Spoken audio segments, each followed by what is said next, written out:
for joining us today. It is right at 1 o'clock.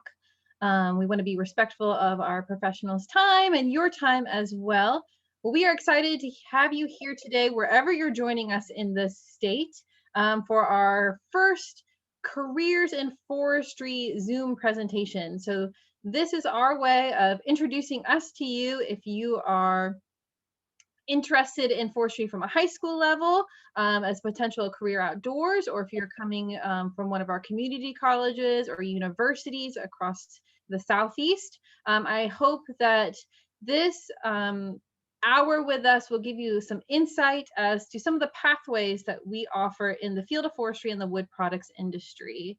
My name is Amy Juliana. I am the Director of Education for the North Carolina Forestry Association. The association is the oldest forest conservation organization in the state of North Carolina. Our mission is to actively promote sustainable forestry by supporting those who responsibly manage our forests. We also have Amanda Murphy on the call. She is going to be monitoring the chat. Amanda, if you want to unmute yourself and give us some basic housekeeping, that'd be great. Hi, everyone. Amanda Murphy. Please put yourself on mute so we can hear all the speakers today. You can mute yourself at the bottom left of your screen. If you're joining from your phone, mute yourself by pushing *6. You can have your video on or off. It's your preference. We love seeing your faces though. And this panel is being recorded. Perfect. All right. So we're going to go ahead and dive right in. So kind of our agenda for the hour is we're going to ask our panelists questions for the first 40-ish minutes. And then as you think of questions, please put them in the chat and then we'll bring them up at the end. Or if you want to revisit something or anything really, let us know and we'll have that time at the end of our talk today. So again, my name is Amy, and I want to introduce our panelists that we have today. So let's start with Jocelyn. So Jocelyn, introduce yourself, your occupation or your career, who you're with, your organization, and tell us, what is the last forestry-related photo that you took on your phone? Sure, thanks. Good afternoon, everyone. My name is Jocelyn Wilson. I am the North Carolina area manager in Southern Timberlands for Weyerhaeuser Company. Weyerhaeuser manages about 560,000 acres on the east coast of North Carolina. And we do that with a team of about 10 foresters on the operations side. I've been with Weyerhaeuser for 20 years. And the last photo pertaining to forestry that I have on my phone is sadly of a broken gate that I needed to get to one of our foresters to get someone out to get it fixed, to be able to help with access on our property. Awesome. Thank you for joining us. Greg, take it away. Thank you, Amy. Good afternoon to everybody out there in Zoom land. My name is Greg Hicks, and I'm the Assistant State Forester for Forest Protection for the North Carolina Forest Service. I am in my home office today as we're still practicing some COVID protocols, but normally I'm in my office in downtown Raleigh in the 10th floor of the Archdale building, which is down part of the government complex downtown. As far as what the last photo in my phone related to forestry, I had to look back, and we're a service organization and we get calls from landowners and concerned citizens all the time about, is my tree sick? And specifically in the fall of the year, a lot of times what you see in loblolly pine, for example, is they start shedding their needles and people think something's wrong with the tree. And so I took a picture of one of the trees in my yard, and it was actually put as a part of a forestry blog, explaining that to landowners that that's just a natural process in the fall of the year if you see brown and yellow needles on your pine trees. Any other time of the year, if you see brown and yellow needles on your pine tree, call us, but if it's the fall, it's just a natural part. Awesome. Great point to, make sure you take that photo and share back with the general public too. All right, Mike, you're last. All right, my name is Mike Cheston. I work for Canfor Southern Pine in the Graham mill. We have mills throughout the Southeast, but I work out of Graham. Procuring forester, I buy timber from landowners and I run 4 loggers contract loggers. And if I'm the successful high bidder on a tract of timber, then I get to harvest it with one of my loggers. So I keep them busy. I stay busy trying to keep them busy in the woods every day. The last forestry related photo on my phone was a map of a tract that I was GPSing, trying to find the acres of the tract. Not very exciting, but important too. Thank you. And just to share my last forestry related photo, we actually were downtown at the General Assembly speaking with legislators, handing out some of our materials. And the reason why I asked that today is because forestry is kind of a choose your own adventure. So we've got several team members here, a couple from private and one of our regulatory government agencies. And it really depends on what you want to do. And we have a job for you. Some basics in North Carolina. There's upwards of 150,000 people, full and part-time working in forestry and in the wood products industry. And it really is wherever you like. If you like to be outside, strictly you want to be in the woods, helping landowners, looking at how trees grow, we have a job for you. If you want to work with students, that's what I do. We have a job for you. If you want to be a lawyer, absolutely, come on down. If you want to travel the world, we've got positions for you.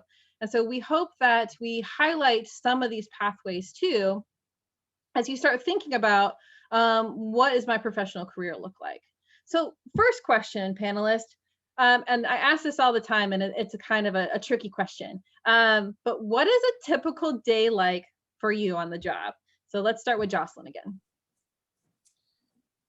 So I'm sure that Greg and Mike are probably going to make the same statement that no 2 days look alike, right? At this point in my career, a lot of my days are spent in meetings, which used to be in person pre-pandemic life. And now it's sitting in my kitchen on a Teams or Zoom meeting. So that's been quite the change for me, but also fun, learning a lot, very much. I also get to spend time in the woods with foresters on the team.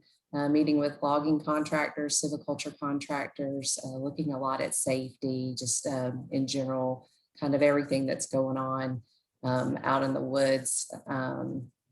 It can be anything from attending site visits for our SFI audits to make sure that we're managing our land sustainably, just going out and visiting with a contractor or forester to check in and see how things are going.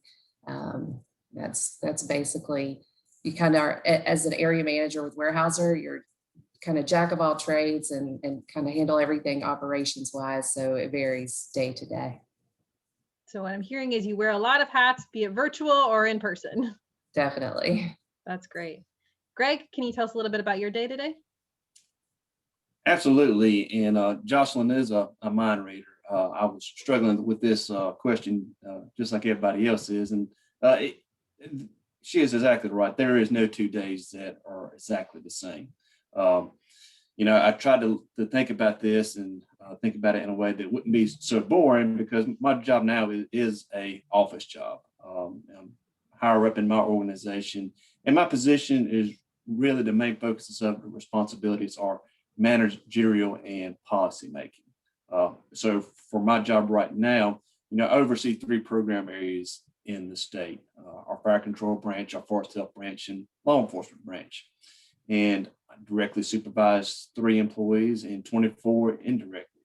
And many of these employees have their own little specialized areas. So I spend a lot of my time just trying to keep track of what everybody is doing in my unit and trying to stay up to speed with the latest and greatest things happening in the world of forestry. A lot of things are seasonal. Right now, it's spring wildfire season. So, our response is up right now.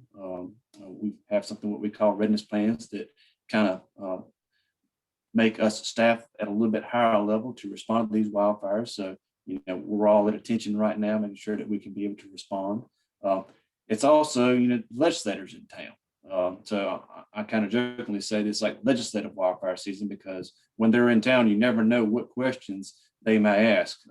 I'm sure Amy can relate to this from NCFA's side, but you have to respond to them pretty quick. Now, once upon a time, I was a field forester and, actually trumped around in the woods. And, on those days, it was going out, actually meeting with landowners, looking at their woodlands, making recommendations for them. If Mike was harvesting a tract of land, we'd go and visit with them, make sure that everything was in compliance in regards to water quality on those tracts. So in the Forest Service, there's a lot of different jobs. Mine right now just happens to be one of those office jobs, but that's the quick and dirty. Now, Greg, I know right now you have an administration position, but for a student coming right out of a 4-year program or a 2-year program, would they be more looking at one of those field positions, maybe an assistant county ranger or a county ranger? And what would their maybe day-to-day look like? Yeah, that's correct. Coming in, my first job with the Forest Service, the working title was service forester. My job is I covered 3 to 4 counties, and my job was to visit those counties about once a week and go out, visit with those landowners, make those recommendations. During times like this, we responded to wildfires. If hurricanes come in, we dropped what we're doing there and responded to hurricanes. So it's not only fire control, it's any type of all hazard emergency response. That's great. And thank you for highlighting both kind of the in-office and then the government work that we do, and especially the county rangers. If you haven't heard again from Jocelyn and Greg, and I'm sure Mike will speak to this too, our job is our trees, but people are our business too. We do a lot with building relationships and these connections. Perfect. Mike, why don't you tell us a little bit about your day-to-day? All right, so I'm still a field forester. I'm not high up like Greg and Jocelyn are, but I spend almost every day, I try to get in the woods first thing in the morning to get my field work done. We do what I do is what's called cruising timber, and that's to find the value of somebody's tract of timber so that I can make an offer on the tract. So that takes most of my time. I usually stop at lunchtime every day. In the wintertime when it's cold, I might cruise after lunch as well. But I like to do quality work, and it's hot and you're pulling ticks off you every day, and I've been cut up in briars. About to lunchtime is all you want to do. And because I'm gonna be offering money, and if I do buy a tract, I'm responsible for that money. If it loses money, then they're gonna be looking at me. In the afternoons, I try to meet with people. They want to show me their tracts that they want me to cruise, or if I've got a logger that's finished where he's harvesting at and he needs to go somewhere else, I'll pick him up. We'll ride down the road and I'll show him the track, show him this is where we need to set up at. This is where the creeks are, stuff like that. Anything like that. I meet with, I talk to the Forest Service guys. CAN4 is part of the Sustainable Forestry Initiative. So we get audited every year. And part of that is I get the Forest Service to inspect all our tracks to make sure that it's not excessively rutted. There's no oil spills, trash, make sure the creek crossings aren't, there's no sediment washing down the creek from where we crossed at. And we followed all the best management practices. So day to day is, like they said, every day is different, but it's kind of same in one way.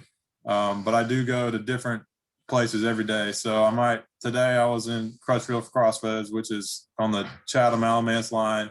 Tomorrow I'll be towards Fayetteville. So I do travel a lot, which is good. I see different things, kind of know every road in my area that I work. But that's about it. That's a short version, I guess. And Mike, for some of the students that may not be aware, your end goal is to procure logs to go to your mill. And your mill is what again? What are you guys making there? Yeah, so I work for a dimensional sawmill. We saw 2x4s, 6, 8s, and 10s. Nothing bigger than a 10. Occasionally, some 1x material, but it's all pine to be used in housing. Perfect. I'm looking for pine tracks, not really hardwood tracks. Thank you for making that clarification. So what Mike's doing is a little bit different again than what Jocelyn and Greg are doing, but all working kind of either indoors or outdoors. All right, Jocelyn, question. How did you get your position or start working with Weyerhaeuser too? Because I know you've been working there for over 10 years, I believe you said. And what do you think some of those early career choices that you made to help you out where you are now? So I'm going to start from my college days. When I was getting my degree in forestry, my intent was I was really more focused on the science side and never thought I would see myself in industry. I was leaning more towards academia with research or even Forest Service work. So right after I graduated, I decided to do an internship with a company nearby to just kind of see what it was like and fill it out before I really made that commitment to continue my education, and ended up loving it. So started applying for jobs, landed with Weyerhaeuser in one of our seedling nurseries. So that's where we take the seed that we grow in our orchards and then put the seed in the ground at our nurseries. And then we replant all the acres that we harvest within a year with the own trees that we grow for our company. I spent a few years there and then decided I wanted to try out the timberland side, the land management side of the business, to see what that was all about. So I went on down to South Louisiana and started managing land down there, which is a completely different landscape, very swampy, very different from anything I'd ever seen. Learned a lot there, did everything from silviculture to acquisitions and divestitures of land for the company, mitigation banking business, harvesting and planning. So kind of got a good round view of all the jobs that foresters do for Weyerhaeuser on the timberland side of the business. And then in 2016, Weyerhaeuser and Plum Creek merged together. So at that time, I was able to go to Madison, Georgia, and be the planning and inventory manager for a region there. And then 2 years later, the job opened here in North Carolina as the area manager. So, you know, like I stated before, this job is really, you kind of have to know everything to be able to do the area manager position. So I think making those choices to try the different positions and really put myself out there to keep learning really set myself up well to be able to compete and basically win the job of the area manager. So I would say be open-minded. Just because you think your career is going to go one way, it could be like me, and you could go completely, 180 degrees a different way and be, reading financial statements when you thought you would be researching trees your whole life. And listening to your story, I love that you called out that you were in at least 3 states within the same company, and that you've held, you thought you were going to go into academia, but you completely changed routes. And so I think that's fascinating that, as you were working along in this career, you were able to learn new opportunities and get those skills and experiences as well.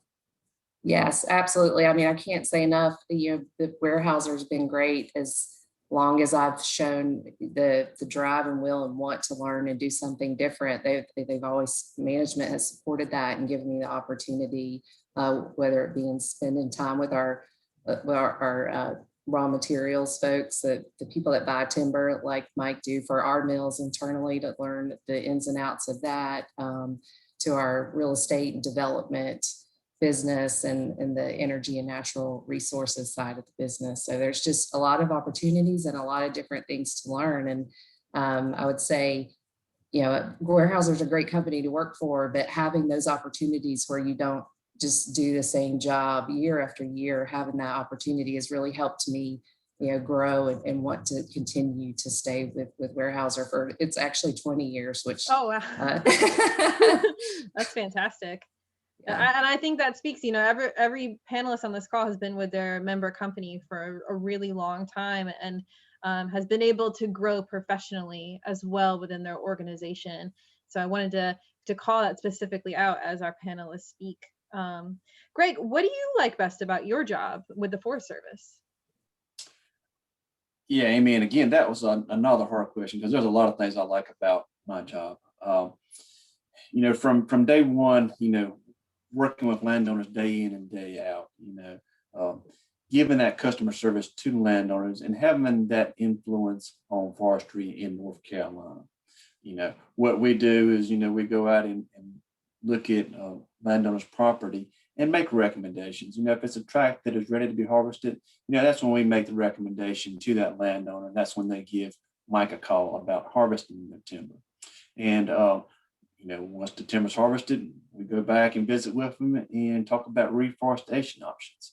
And, being 22 years in the Forest Service now, a lot of those tracks, that I was a part of getting harvested and reforested early on in my career, are now thriving forests that, are getting near that merchantable stage again. So it's great seeing that influence that we can have on the forest of North Carolina. The other part is just a variety of work that, we get to do, in the state agency. And, like I said, we're foresters part of the time, but the other part of the time, we're wildland firefighters. And wildland firefighters, can be a whole separate career within forestry. And it can take you a variety of places. I've been all over the United States assisting with wildfire response, Colorado, Wyoming, California, Texas, just to name a few.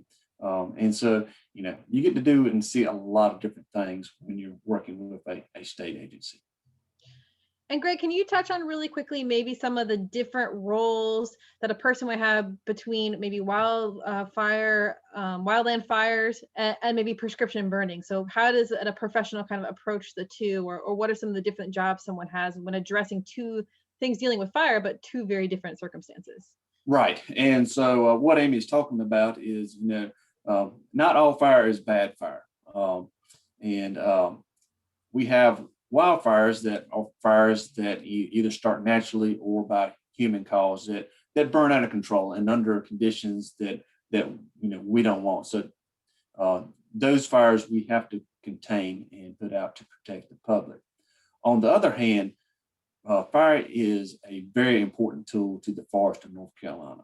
North Carolina has evolved with fire for thousands and thousands of years, and there's tons of species in North Carolina that have adapted to fire. And so we use prescribed fire on the landscape to help preserve those specific ecosystems.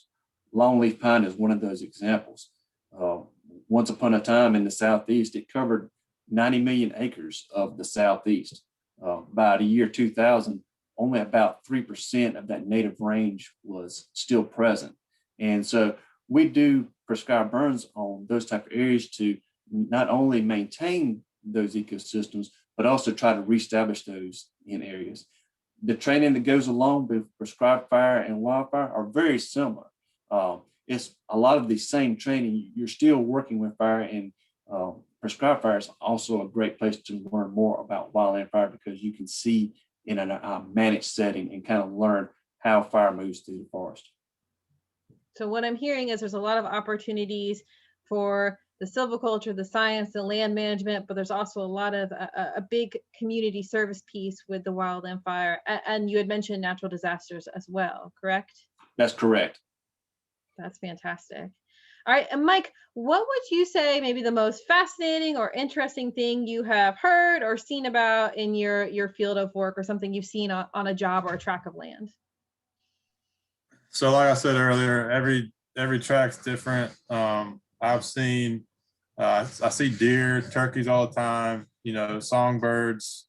Yesterday, I found a baby crow had fallen out of a nest, and I walked up on it.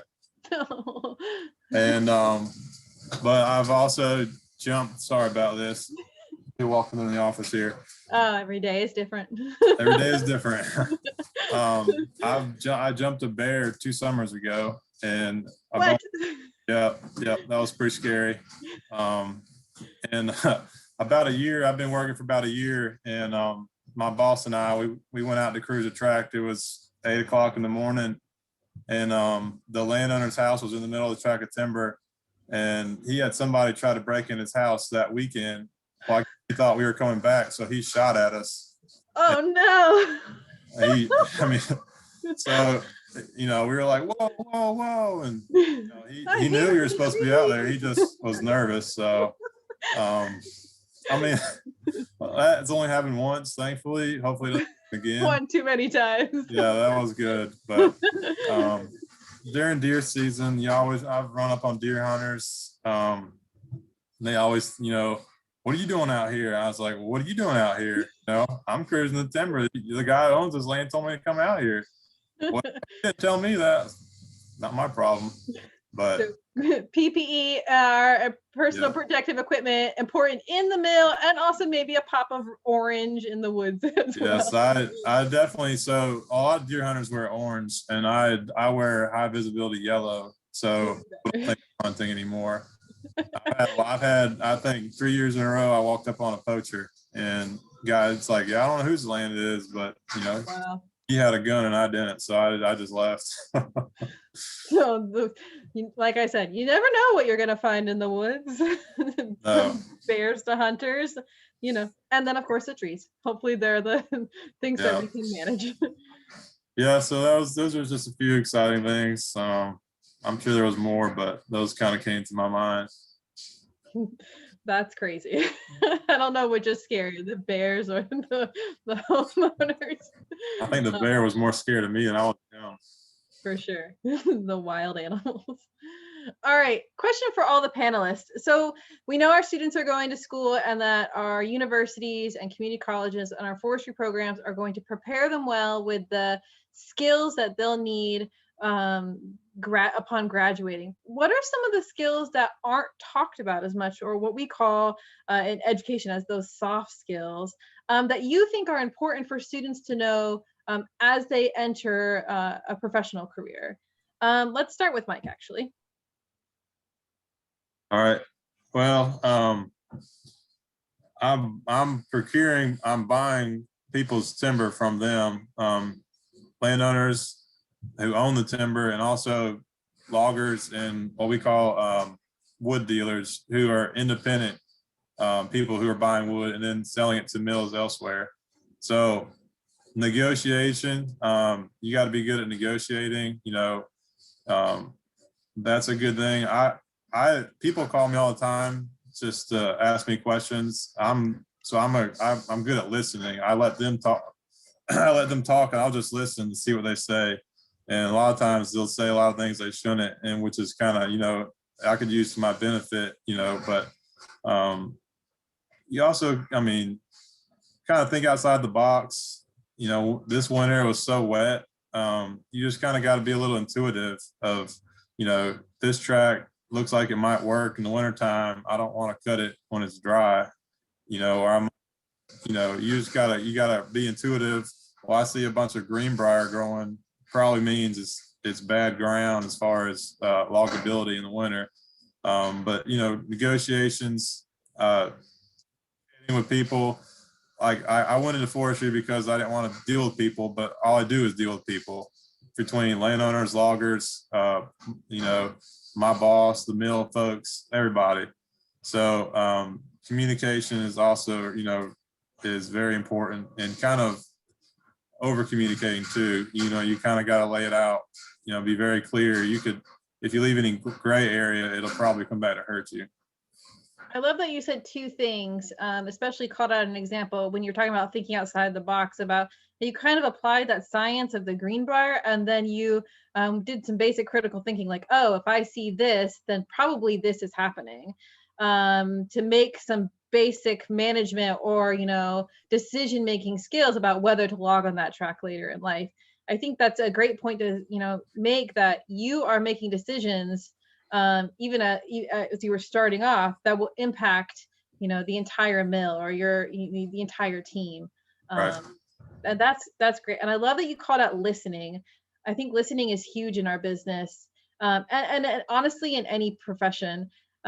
People tend to, as if you are familiar with Stephen Covey, who wrote the 7 Successful Habits, he says people often listen to reply and not to understand. So if I can urge any of our students from anywhere, hone in on those listening skills. Whether you're listening to landowners or listening to legislators or listening to your team or the goals of other people, that's a really important point. So thank you for bringing that up, Mike. Jocelyn, what would you say would be some additional points, or maybe even reinforce some things that Mike had mentioned? So yeah, definitely, as I thought through this question, communication is the biggest piece, and that encompasses so many things, right? From communicating with your boss and then communicating with all of your teammates. Usually a lot of us are in the woods alone, but then we need to come back and let everyone else know what we saw and what we did and what got done and what we need help with. And communicating that clearly and concisely is huge and key in everything that we do. Also being able to communicate with the public, because you're going to interact with them if you're out in the woods, just like Mike mentioned, right? You're going to run into somebody. So being able to, explain to them what we do and how we do it is huge to our industry as well. We want to get a good message out there and be able to explain things to folks. And then listening, that's a huge part of communicating, is being able to listen to other folks so that you need to know what you need to do.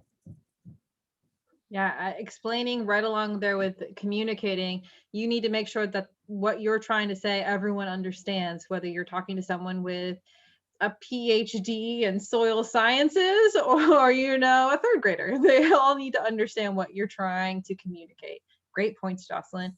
Greg, why don't you round us out? What would you say are some of those soft skills that are important to learn? Yeah, hands down for me, it's leadership skills. And leadership skills are crucial in a teamwork environment where you have to motivate others to complete tasks in hand. There's very few things in the world of forestry that happen inside of a bubble. As Mike talked about, you having to deal with people all the time.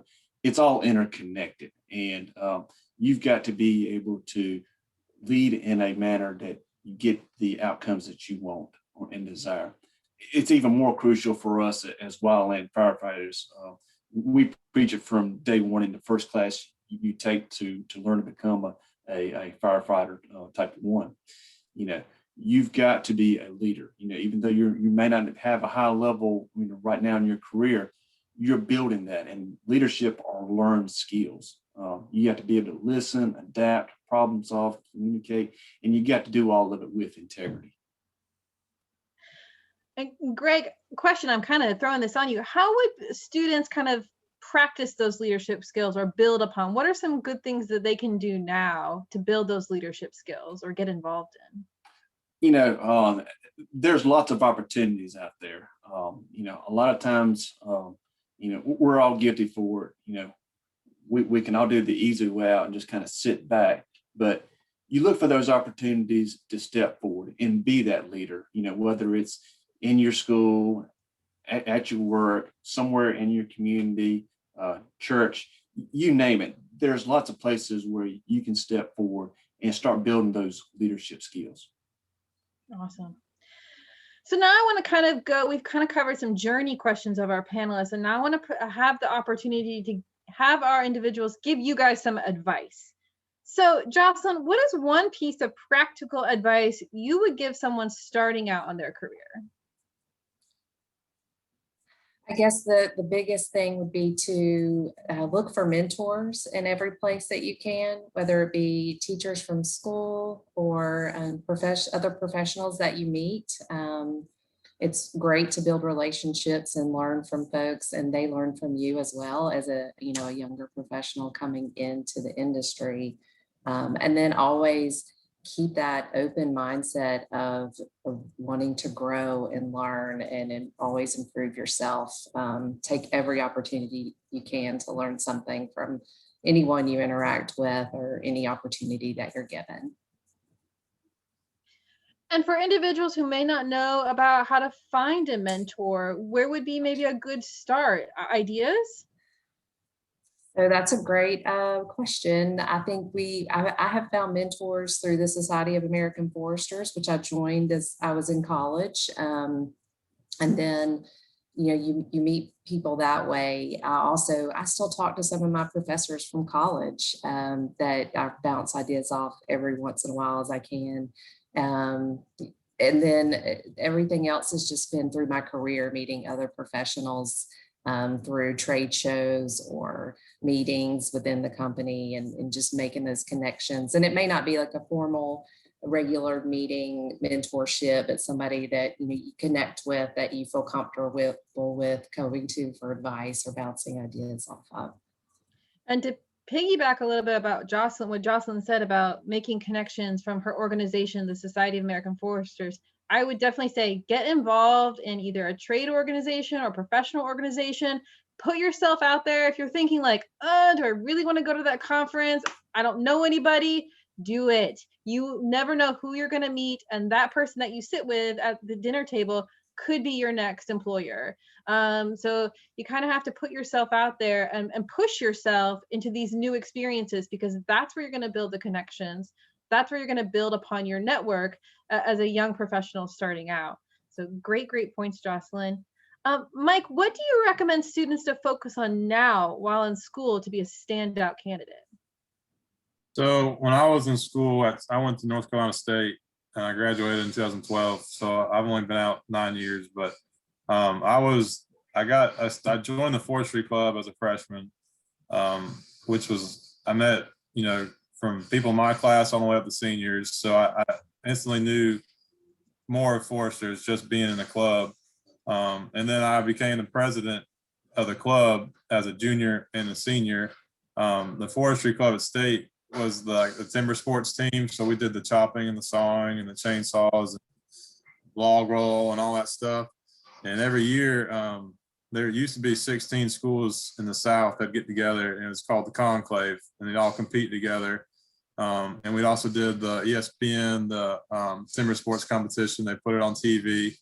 And so I was lucky enough, I guess you could say, when I was a senior, I had to host it. And so that was a huge thing, having 16 schools with just say 20 people come, finding places for them to stay, getting the wood. As a student, I didn't, where was I going to get wood from? So I did this, and I got to know people in the business already. And then, of course, I'm in school, so I start talking to these guys. Hey, who's going to be hiring? I'll be graduating this year. And so a lot of employers already knew me, and I got my first job. The Forestry Club, we got hired, I guess you could say, to park cars at a big logging demo. And so the guy that graduated 2 years before me, he was working for Canfor, and I saw him, and he was with another forester. And so I walked up to them after I helped park their truck and told them I was looking for a job. And so they gave me a guy's number who was looking for a forester. And so that's how I got my first job. They kind of gave me a recommendation. But if you didn't join the Forestry Club, you went to school and you went home and studied, you're at a huge disadvantage. I didn't get the greatest grades, but I knew more people in the business than any other of my peers did, because I was the one calling them and asking for favors to do these things. And I think that kind of helped me. And so I knew another thing, how I met Ron. Ron hired me here. He came to State one night. I was in this practical forestry class. It met on Monday nights, 6 to 9 o'clock at night. And Ron came and spoke. And after the class, I walked up to him outside and said, "Hey, Ron, I grew up not far from where your mill is, and it sounds like a good place to work." And so he knew me then. And so when I graduated, they called me about a junior forestry job. I had just taken the other job, so I decided to stay where I was. But a year later, I got this job, so it worked out. And again, what I'm hearing is through you parking cars or through the Forestry Club, you've kind of fully immersed yourself in the industry, and that's kind of what launched your career. Is that correct? Yeah, I mean, that's kind of how I met a lot of people. And there's a few trade shows or trade people coming to school, and I talked to a few of those people. But I really, to stand above the rest of my peers, and when I was in school, I was the one calling these people professionals. And I had contacts in the mountains for poplar, and then we'd go down East Coast or wherever to get pine logs to cut up. So I felt like I knew more people than anybody else did. I think that's great. Between what Jocelyn is saying is what Mike is saying is, if there's an opportunity to connect with someone in person or talk to them, take that opportunity. I know that's really hard to do now when everything is virtual, and it's really hard to do now when all applications are online and you may not know who you're talking about, but go that step, one more step to call someone up, or even if it's an email or any way to kind of make you stand out, or if there's an opportunity to volunteer, take that, because you'll never know where you're going to go from that one chance. And that's not even just in forestry. I think that's across the board in most natural resource careers. We may deal with something very scientific like trees or water quality or soil or whatnot, but at the end of the day, if you haven't picked up, we are building those relationships, we're dealing with people. So great points, and I'm glad you got both of you emphasized them. Greg, last advice, a question: what impresses you the most when you're considering hiring somebody?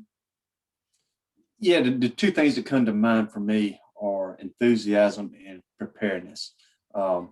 It's very easy to see right off the bat when somebody comes to interview if they truly have a passion for what they're doing, and it'll come across in the interview.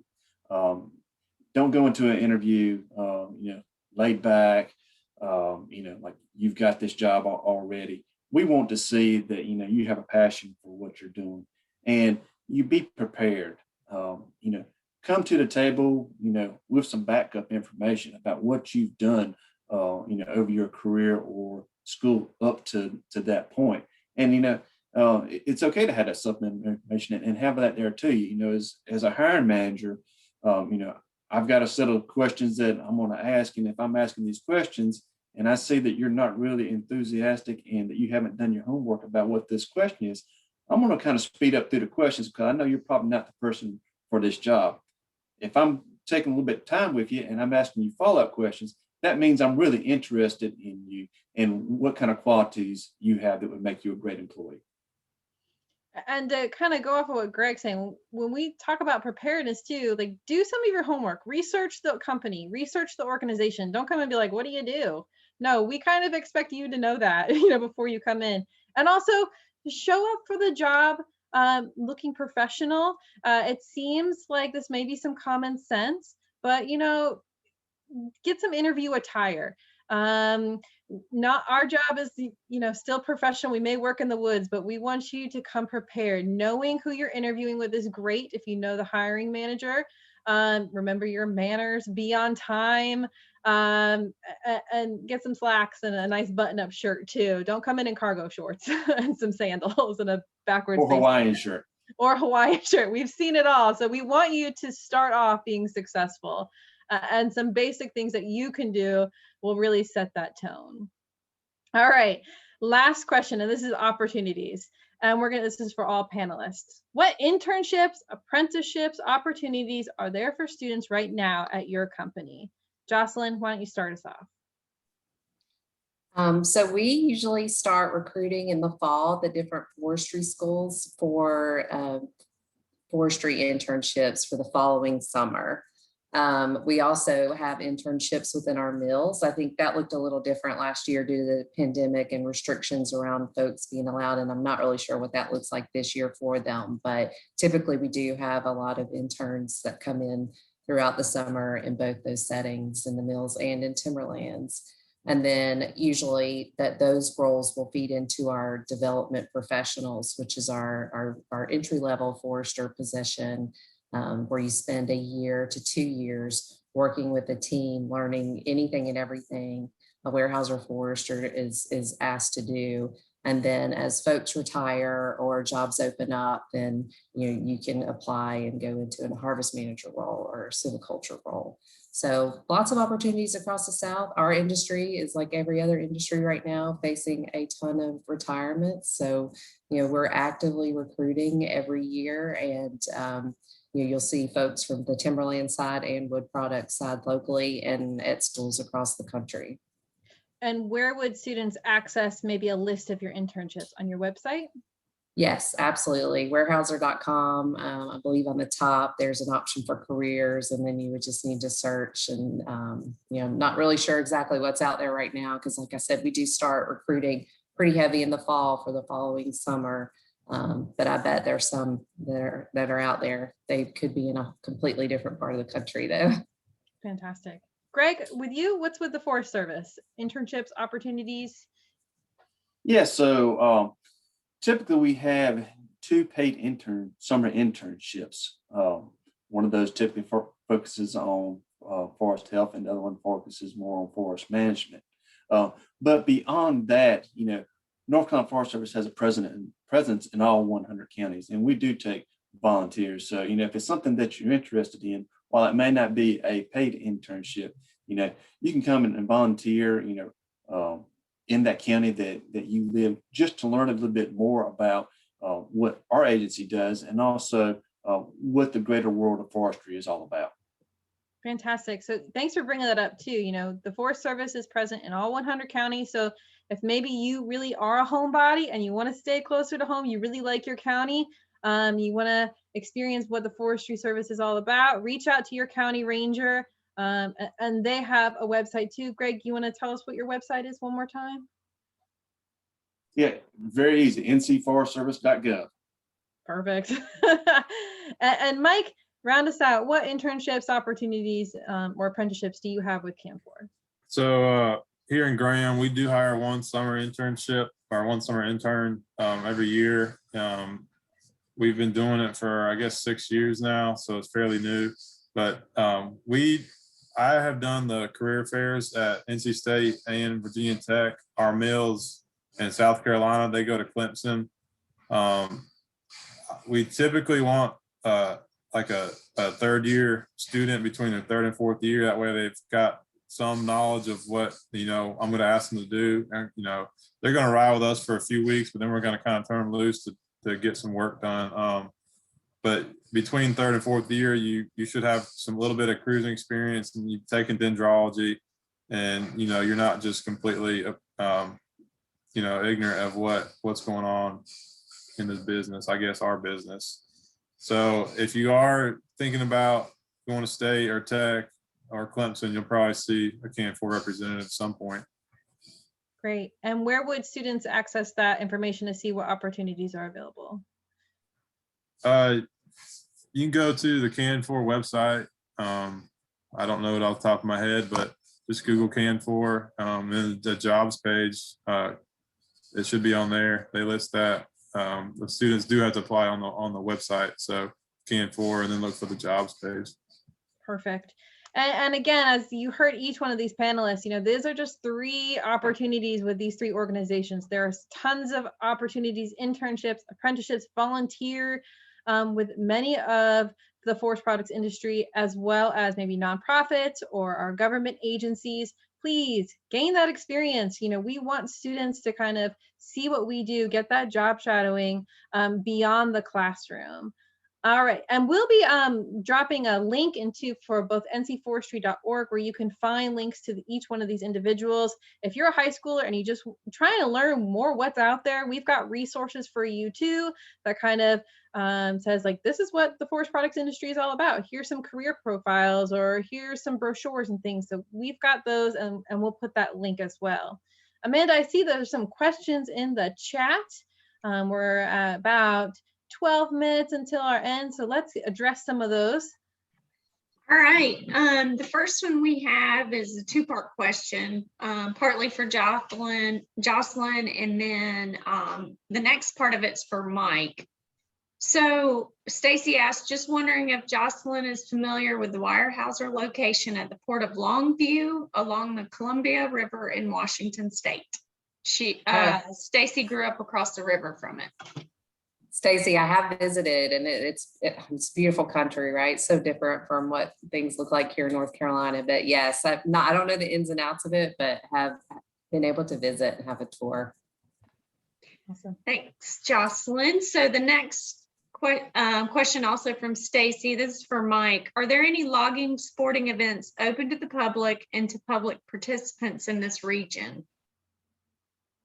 I don't know with the COVID stuff going on, but when I was at State, the public was open to, we called it Roleo.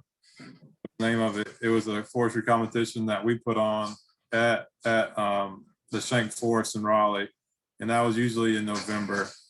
So I guess if you're familiar with State, maybe you could just start, pay attention to what they got out. They did try to advertise it. So kind of maybe look at State, the Natural Resources College. They'll probably post something about it. Thanks, Mike. All right, this next question is from Jackie. She said she wants to ask all the panelists, when do you seriously start to look at the students that are applying for job postings? For some, she's in the middle of her master's program.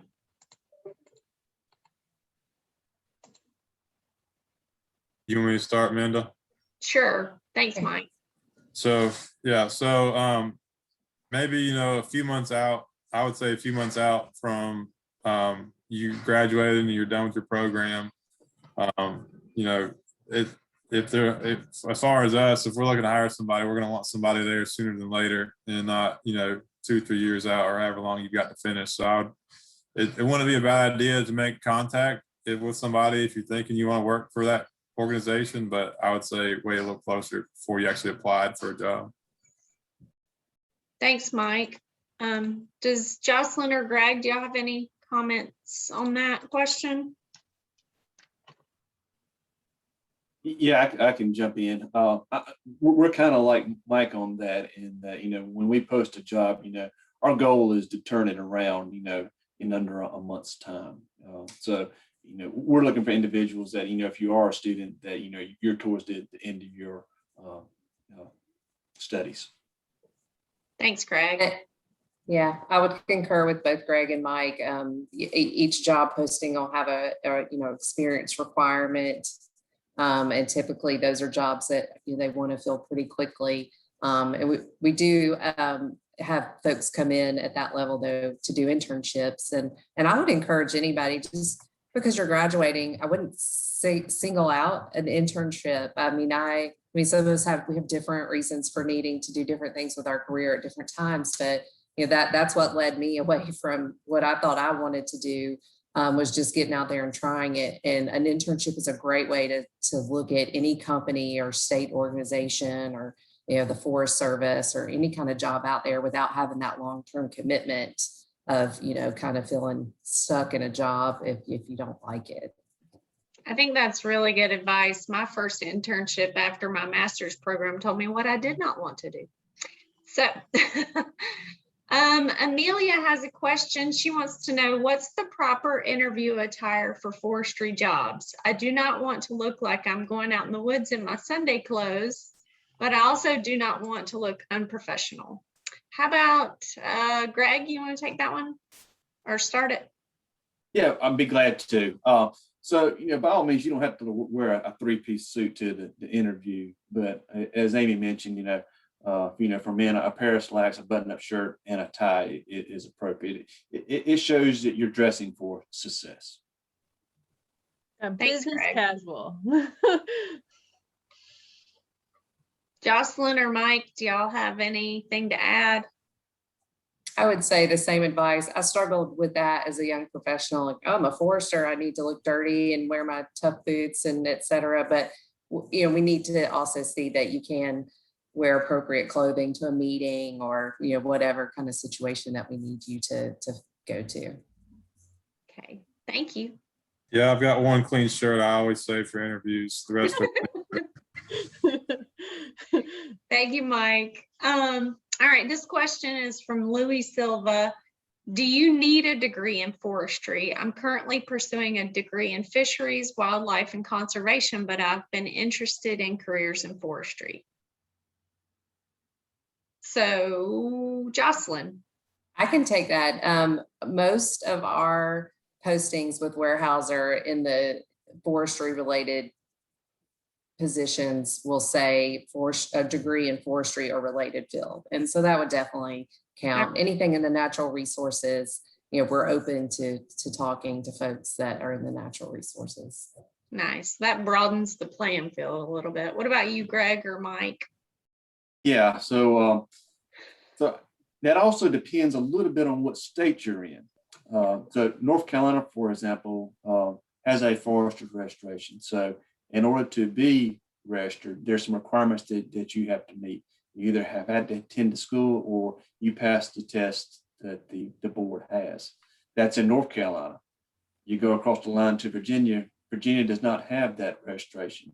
So again, in North Carolina, to be registered, you've got to be to call yourself a forester, you have to be registered.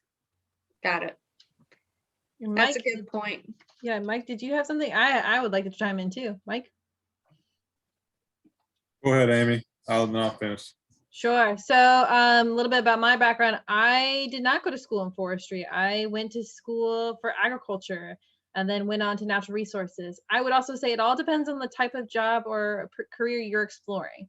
So if you need something that's very technical, that looks into the forest health, and you might need the entomology degree or something specific like that. So I would say, really pursue some of the details of that position specifically. For me, I'm in outreach and education, and so it didn't necessarily my background lends to what I do. So great question. It could be a related field in natural resources, or you may need something highly specific, and it just depends on what pathway you're potentially pursuing, be it timberlands, be it a nonprofit or a regulatory agency, be it pulp and paper. I mean, if you're in a paper mill, you may need a chemical engineering degree, who knows?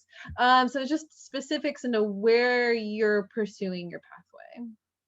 We've got about 5 minutes left. Do we have any last minute questions, Amanda? We have one more question. I wanted to comment too. You could be like me with a mid-career change. I did communications and marketing for-profit for almost 20 years, and now I'm in forestry, and it's so fun learning about. But all right, so this next question is from Nicole Gaines. What should community college students study to prepare for a career in forestry? What if the college doesn't offer courses specific to the industry? How about Greg? You want to take that one? Yeah, I'd be glad to. And that's actually the path that I took in forestry. Coming out of high school, I still didn't know what I wanted to be when I grew up. So at a community college, my degree, I think I got an Associate of Sciences degree. So you get those science courses, a lot of your biologies, your chemistries, your physics, your maths, you get that out of the way. And then I transferred to North Carolina State University and then finished out the rest of my degree. Yeah, and we have 3 great programs. If you're in the mountains, look into Haywood. If you're in the Piedmont, look into Montgomery. And if you're out in the east, look into Wayne. Reach out to their forestry department heads. They are happy to talk to you about the ins and outs of getting into their program. All right, Amanda, we are at that hour. So if you continue to have questions, we're gonna put our emails in the chat. Please reach out to me. We are happy to kind of answer anything that you have. We're here on our website. Feel free to explore there. Thank you again to our panelists. Thank you for joining us as you kind of adventure and enter into the career workforce. There are a lot of opportunities out there. Get that experience, start building upon your network. Any way that you can in this COVID environment. I know that's difficult, but we appreciate your time. We also have an evaluation. Please take the time to answer those few questions. And we hope that we'll see you for our next discussion in the next quarter. Thank you everyone for joining us today. Have a great day. Amy. Thanks, panelists. See ya. Bye-bye.